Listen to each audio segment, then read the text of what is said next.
All right, welcome to video 2 in this series. We're looking at chapter 5.2 from the geometry textbook, which is congruent polygons. All right, so in our next two examples, we have some polygons here, some congruent triangles, and here's some congruent quadrilaterals. And there's some unknown variables in the diagram. So there's like an X and a Y in this diagram, and there's an X, looks like just an X in this one. All right, so we need to solve for these. Okay. So the first thing I'll do is I'll just kind of turn these triangles so they're in the same orientation. Actually, let's just move these down the way for now.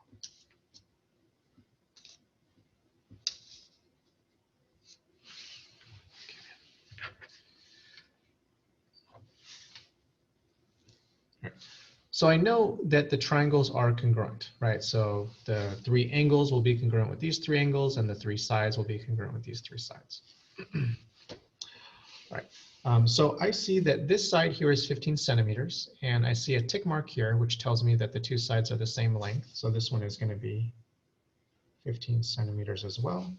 And I can say the same thing over here. This will be 15 centimeters, and this will be 15 centimeters. Okay. So now I have two expressions for the same length, right? So this length of the side TS is 3y plus 9, but I know it's also 15 centimeters.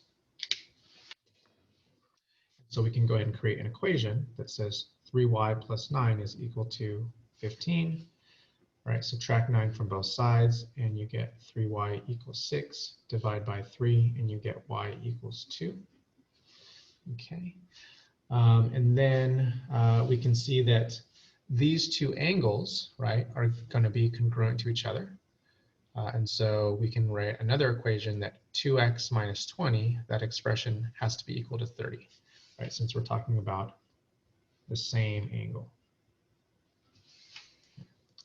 So let's go ahead and write that here. 2x minus 20 is equal to 30.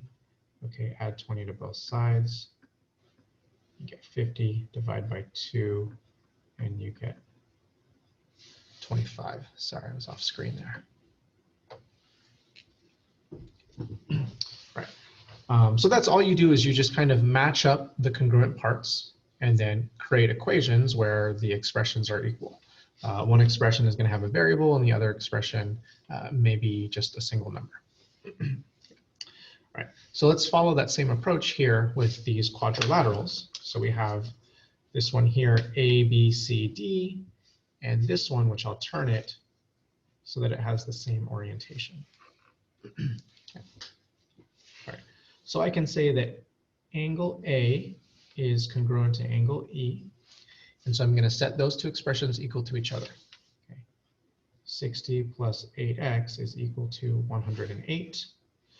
Okay, we can subtract 60 from both sides. So we get 8x equals 48. And then divide by 8. And I believe that would be 6. 6 times 8 is 48. Okay. And then we can take a look at angle G, which we know is going to be congruent to angle C.